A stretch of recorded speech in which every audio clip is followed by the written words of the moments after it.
আসসালামু আলাইকুম viewers, ইটোসফট solution YouTube channel থেকে সবাইকে আরও একবার স্বাগতম। আজকের পর্ব হচ্ছে সিএসএস ব্যাকগ্রাউন্ড, অর্থাৎ আমরা আগের পর্বে দেখেছিলাম সিএসএস বেসিক, তাহলে আমরা আজকের পর্ব হচ্ছে CSS background, BACKGROUND। CSS background, আমরা সিএসএস ব্যাকগ্রাউন্ড নিয়ে আসলে ব্যাকগ্রাউন্ডের উপর কী কী কাজ করা যায় এই বিষয়গুলো দেখব। তো চলুন শুরু করা যাক। তার আগে যারা আমার চ্যানেলটি এখনও সাবস্ক্রাইব করেনি তারা অবশ্যই চ্যানেলটি সাবস্ক্রাইব করে নেবেন এবং পাশে থাকা বেল বাটনটি বাজিয়ে রাখবেন পরবর্তী এপিসোড সবার আগে পেতে। তো আমরা এবার সিএসএস ব্যাকগ্রাউন্ড নিয়ে আলোচনা করব। সিএসএস ব্যাকগ্রাউন্ডের প্রথম ক্ষেত্রে আমরা একটা ব্যাকগ্রাউন্ড নিব, আমরা এই পুরো ডিবের একটা ব্যাকগ্রাউন্ড নিব, অর্থাৎ বডির একটা ব্যাকগ্রাউন্ড নিব। আচ্ছা, আমরা বডির একটা ব্যাকগ্রাউন্ড নিতে হলে কিসের উপর নেব? আমরা বডি ট্যাগের উপর নেব। আমরা বডি ট্যাগের উপর একটা ব্যাকগ্রাউন্ড নেব। এইখানে আমরা প্রথমেই সবার আগে বডি ট্যাগটা ডিফাইন করি। বডি ট্যাগ ডিফাইন করার জন্য হেইস অনের বা পির মতো শুধু লিখে দিলেই হয়ে যায়, কিছুই করতে হয় না। ব্যাকগ্রাউন্ড, আচ্ছা ব্যাকগ্রাউন্ড আমরা কি করব? ব্যাকগ্রাউন্ডের ক্ষেত্রে আমরা মনে রাখতে হবে ব্যাকগ্রাউন্ড কি করা যায়। ব্যাকগ্রাউন্ডে আমরা আগে কালার করা দেখেছিলাম, কিন্তু ব্যাকগ্রাউন্ডে ইমেজ ইউজ করা যায়, ব্যাকগ্রাউন্ডে সাউন্ড ইউজ করা যায়, অনেক কিছু ইউজ করা যায়। আমরা আগে কালার দেখব যে টোটাল বডির ব্যাকগ্রাউন্ড কালারটা কেমন হয়।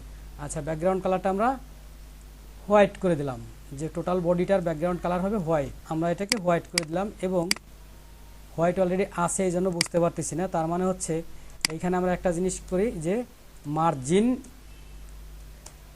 জিরো অটো ডিফাইন করি। মার্জিন জিরো অটো ডিফাইন করলে আমরা আগেই এইচটিএমএল এর মধ্যে দেখেছিলাম যে মার্জিন জিরোতে কি হয়, চারদিকে যে জায়গাটা আছে ওটা ফাঁকা হয়ে যায়। এবং এখানে আমরা এইচটিএমএল ট্যাগটাও ডিফাইন করে রাখবো, অর্থাৎ এইচটিএমএল এর এবং বডিতে এই কাজগুলো করবে। এখন এই যে এদিকে যে জায়গা আছে দেখি এইগুলোর কি হয়, দেখতে পাচ্ছি চারদিকে লেগে গেল রিলোড দেওয়ার সাথে। কেন লেগে গেল? এই যে মার্জিন জিরো অটো লিখলাম, এই মার্জিন জিরো অটোর জন্য চারদিকে লেগে গেল।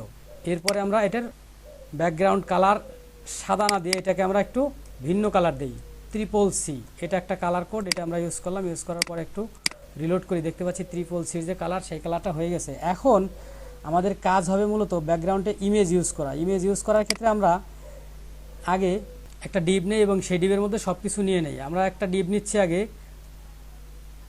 MAIN main DIVCLASS deep class হচ্ছে, ডিপের নাম নেই, MAIN BODY মেইন বডি নিলাম। এরপরে হচ্ছে এটাকে আমরা ক্লোজ করে দিই DIV, তারপরে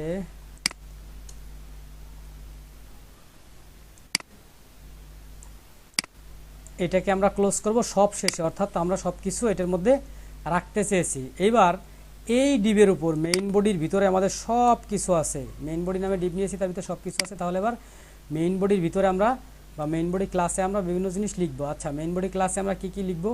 আমাদের মেইন টার্গেট ছিল কি, যে এই যে চারদিকে লেগে আছে সেটাকে আমরা আগে একটু ছাড়ানোর চেষ্টা করব। কোথায় লেগে আছে আমরা আগে দেখি। উইথ, WIDTH, উইথ হচ্ছে চওড়া, কতটুকু চওড়া হবে। এবং এই চওড়াটা আমরা স্বাভাবিকভাবে পার্সেন্টেজে নিব। কেন পার্সেন্টেজে নিব? কারণ যে ডিভাইসে যাবে সেই ডিভাইসের মতোই করেই হয়ে যাবে। এটাকে আমরা কত পার্সেন্ট নিলাম? 80%, অর্থাৎ এই যে ডিপটা এটা 80% থাকবে, তার বেশি থাকবে না। আমরা একটু রিলোড করে দেখি, দেখতে পাচ্ছি 80% আছে কিন্তু একদিকে চলে গেছে। এইটার কি কারণ? 80% আছে কিন্তু একদিকে চলে গেছে, মাঝখানে যায় নাই। সেটা হচ্ছে আমরা আগেই দেখেছিলাম যে margin zero auto, MAR margin কি ডিফাইন করব? Zero auto. Margin zero auto যদি ডিফাইন করি তাহলে আমাদের কথা ছিল যে এই 80% মাঝখানে চলে যাবে। একটু রিলোড করে দেখি মাঝখানে গেছে কিনা। হ্যাঁ, দেখতে পাচ্ছি মাঝখানে চলে গেছে। নর্মালি প্রত্যেকটা ওয়েবসাইটের কিন্তু এই কাজটাই থাকে যে এরকম দুই পাশে ফাঁকা জায়গা থাকে মাঝখানে ওয়েবসাইট থেকে। এটাকে আমরা কি করতে পারি? 80%-এর জায়গা আমাদের পছন্দ মতো 90%, 85%, XYZ%, যে পার্সেন্ট খুশি সেই পার্সেন্ট আমরা নিতে পারি। তো এখন আমাদের এইবারের কাজ হচ্ছে যে আমরা ব্যাকগ্রাউন্ডে একটা ইমেজ ইউজ করব, যেটা আমরা বলছিলাম যে ব্যাকগ্রাউন্ডের মেইন কাজ। ব্যাকগ্রাউন্ডে আমরা মেইন বডিতে ইমেজ ইউজ করব। তাহলে আমরা এইখানে একটা ব্যাকগ্রাউন্ড লিখি। ব্যাকগ্রাউন্ড, একটা জিনিস খেয়াল করেন, ব্যাকগ্রাউন্ড লেখার পর কি আসছে? Background attachment, background colour, background image, background position, background repeat, এই যে ব্যাপারগুলো আসছে এই ব্যাপারগুলো দিয়ে আমরা একটা একটা করে কাজ করব। প্রথমে আমরা ব্যাকগ্রাউন্ড ইমেজে যাই। ব্যাকগ্রাউন্ড ইমেজ, অর্থাৎ ইমেজ একটা ব্যাকগ্রাউন্ডে একটা ইমেজ নিব। সেই ইমেজে এখানে নর্মালি ইউআরএল নামে একটা ট্যাগ আছে, প্রপার্টি আছে, সেই প্রপার্টির ভ্যালু হবে এবার এই ইউআরএল এর মধ্যে ইমেজটা কোথায় আছে। আবার তাহলে আমরা এবার ইমেজটা কোথায় আছে দেখি। এখানে ইমেজ নামে একটা ফোল্ডার লাগবে আমাদের, অলরেডি আছে। ইমেজের মধ্যে কি আছে, একটা ছবি আছে, সেই ছবিটার নাম কি, আমরা এই ছবিটার নাম রিনেম করি। রিনেম করে আমরা কপি করে নিয়ে আসি এবং এটা আমরা এখান থেকে ডিফাইন করি। কোথায় আছে, ইমেজেস না আইএমজি, একটু দেখে নেই কোথায় আছে, ইমেজেস ফোল্ডারের মধ্যে।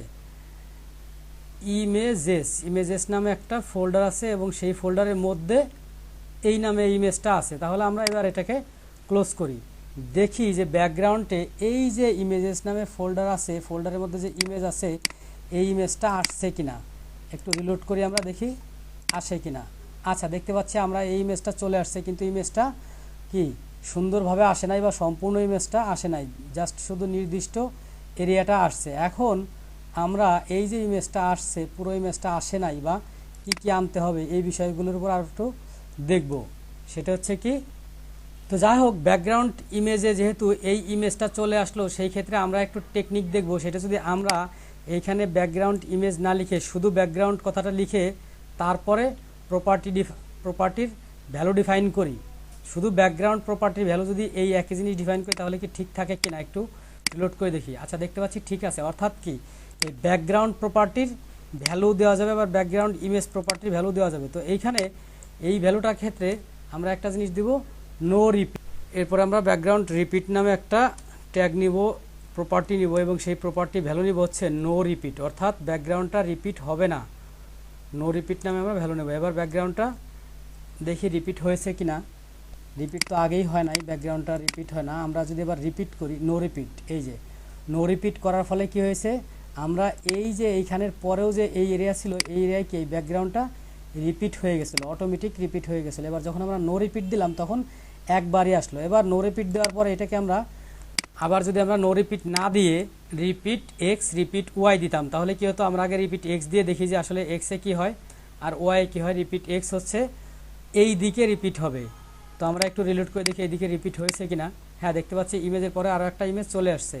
এবার আমরা দেওয়ার পরে একটু রিলোড করি, দেখি আসলে রিপিট ওয়াই দেওয়ার পর কিছুই আসে নাই, কারণ এইদিকে জায়গা অনেক কম, ইমেজটা বড়, এই জন্য এদিকে কিছুই দেখাইতে পারে না। কিন্তু নর্মালি ব্যাকগ্রাউন্ড এক্স দিয়ে হচ্ছে এই দিকে রিপিট করা হয়, ওয়াই দিয়ে হচ্ছে এই দিকে রিপিট করা হয়। তো এখন প্রশ্ন হলো যে ব্যাকগ্রাউন্ড রিপিট এবং ব্যাকগ্রাউন্ড নো রিপিটের কাজ কি। তাহলে ব্যাকগ্রাউন্ড রিপিট নো রিপিটের কাজ হচ্ছে রিপিট করবে কিনা, নো রিপিট করবে কিনা, এই বিষয়গুলো হচ্ছে ব্যাকগ্রাউন্ড রিপিট দিয়ে করা হয়। আমরা আগে নো রিপিট ডিফাইন করে দিলাম, তাহলে একবারই দেখাবে। এইবার আমরা কিছু কাজ দেখব, সেটা হচ্ছে কি ব্যাকগ্রাউন্ড পজিশন।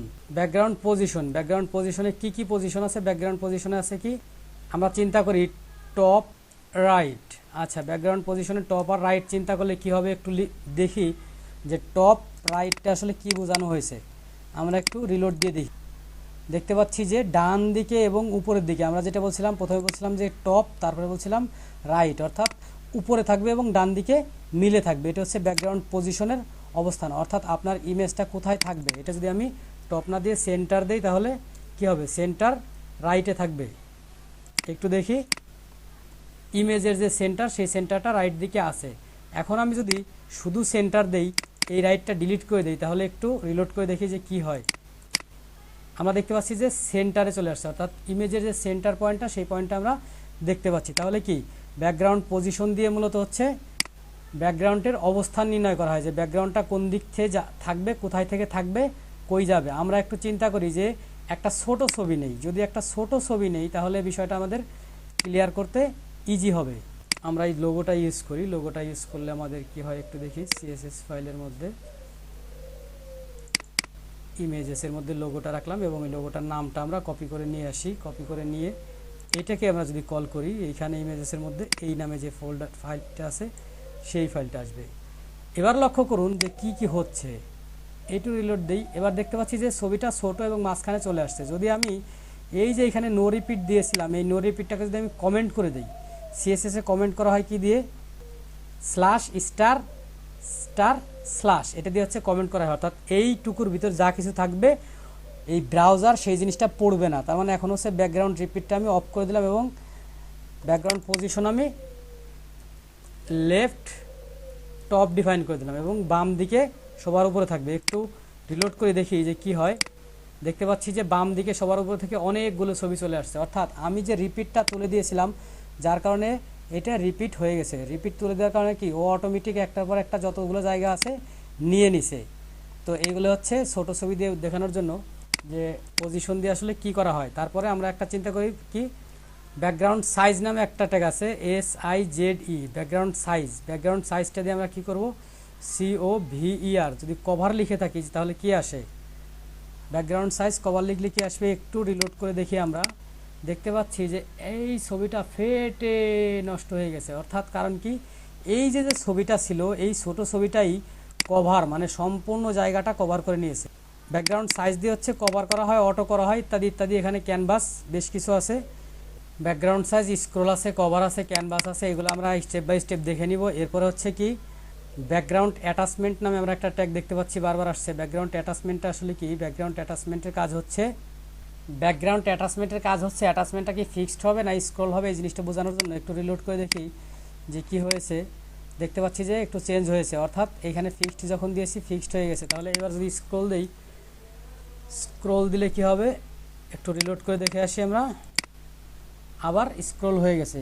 তাহলে হচ্ছে একটা ইমেজকে স্ক্রোল করার জন্য স্কেল হচ্ছে দুই প্রকার, একটা হচ্ছে হরাইজন্টাল স্ক্রল আর একটা হচ্ছে কি ভার্টিক্যাল স্ক্রল। ভার্টিক্যাল স্ক্রল হচ্ছে এই দিকে নামা ওঠা হয় এবং এইটা হচ্ছে ভার্টিক্যাল স্ক্রল, এই যে এটা হচ্ছে ভার্টিক্যাল স্ক্রল। আর হরাইজন্টাল স্ক্রল হচ্ছে এটা হচ্ছে হরাইজন্টাল স্ক্রল, একবার স্পষ্ট দেখা দিলাম, এটা হচ্ছে হরাইজন্টাল স্ক্রল আর এটা হচ্ছে ভার্টিক্যাল স্ক্রল। তো ভার্টিক্যাল স্ক্রল আর হরাইজন্টাল স্ক্রল বুঝলাম আমরা, আসলে ভার্টিক্যাল স্ক্রল দিয়ে কী হয়, হরাইজন্টাল স্ক্রল দিয়ে কী হয়। এবার আমরা আগের পর্যায়ে চলে আসলাম এবং আমরা এবার একটার মধ্যে সব কিছু লেখার চেষ্টা করব, অর্থাৎ ব্যাকগ্রাউন্ডে যত অপশন আছে সব কিছু একই লাইনের মধ্যে লেখার চেষ্টা করব।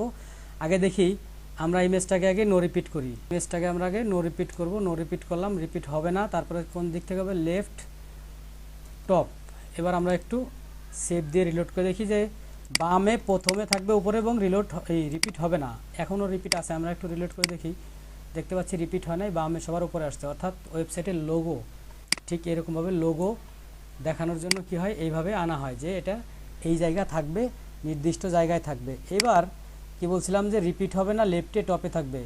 আরও কিছু আমি এখানে যোগ করতে পারবো, সেটা হচ্ছে কি, তো এবার আমি রাইট টপে দিয়ে দেখি কি হয়। রাইট টপে, রাইট বানান ভুল হয়েছে, রাইট টপে দিয়ে রিলোড করলাম, দেখতে পাচ্ছি ডান দিকে চলে গেছে টপে। অর্থাৎ এই ব্যাকগ্রাউন্ড দিয়ে হচ্ছে একটা ব্যাকগ্রাউন্ডকে বিভিন্ন জায়গায় সরানো, বিভিন্ন জায়গায় ব্যবহার করা, বিভিন্ন রকমের CSS ব্যাকগ্রাউন্ড দিয়ে কি করা হয় আমরা মোটামুটি দেখলাম এবং শিখলাম। ধন্যবাদ সবাইকে ভিডিওটি দেখার জন্য। পরের পর্ব থাকবে CSS বর্ডার, অর্থাৎ CSS দিয়ে যে বিভিন্ন বর্ডার করা হয় এই বর্ডারগুলো আমরা একটু দেখব।